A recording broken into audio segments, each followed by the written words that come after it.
It's fairly straightforward to play the rock style. Many of your decisions are made for you by the pot odds. But while playing the dragon defense, you spend most of your energy searching for that sweet spot, somewhere between playing too tight and too loose. A well-known poker maxim advises us to play just slightly tighter than our opponents. But what does that mean exactly? How do you tighten up your game? Or, for that matter, how do you loosen up in gradual stages? Your hole cards are the simplest way to control tightness. Referring to the hole card playability chart I showed you in Chapter 10, I listed around 30 starting hands that were worth calling or raising.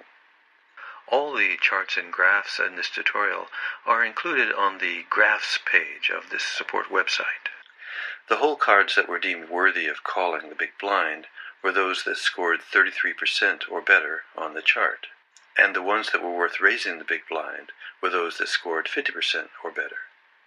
In fact, I prefer to start playing with cutoffs of 40% and 60% respectively, and adjust my play as the game progresses. To loosen up, you simply choose lower cutoff percentages, and to tighten up, you choose higher percentages. The next simplest adjustment is to the hands you're willing to call with at the showdown. If you're playing as a traditional rock, you can call with trips or better. If you're playing the dragon defense, you can call at the showdown with 2 pair. But this assumes a table of 9 or 10 players. If there were only, say, 6 players at the table, you may safely be able to call at the showdown with just 1 pair. Recall that the major milestones for the dragon include top pair. But in loose games where 5 or more players stay in the hand after the flop, you may be able to call after the flop with any pair and an overcard.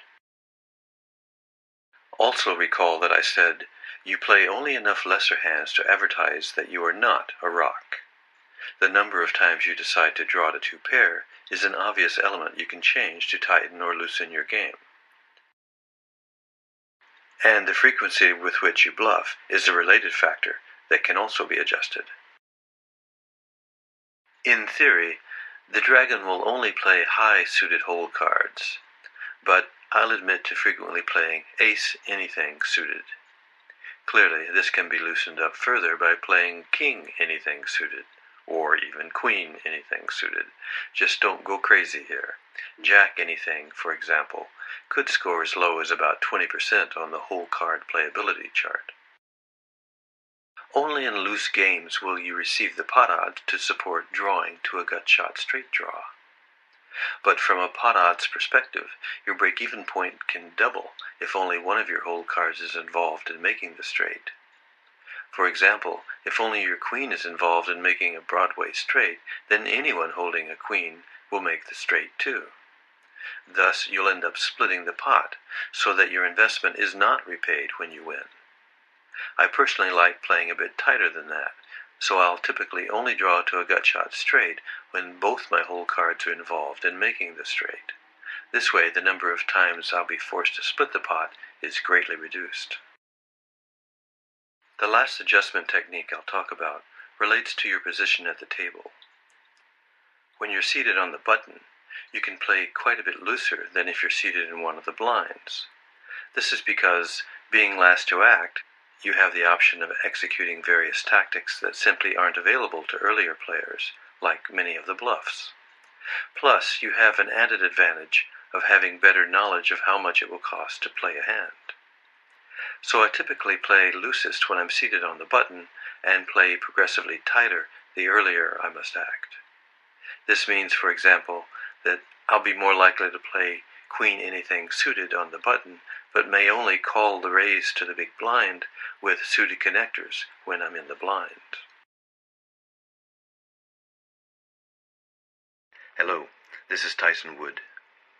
Our goal here at Strategic Hold'em is simple, to help you play smarter poker. You can help us spread the word by sharing our web address with a friend. And you can help us keep the lights on at Strategic Hold'em by making a donation. We plan to continue our research and release more poker tutorials as new results come available. If you have any topic suggestions, please send them to feedback@strategichold'em.com. All your comments are welcome. We'd particularly like to hear about your most successful bluffing tactics. On behalf of the entire team at Strategic Hold'em, good luck and good hunting.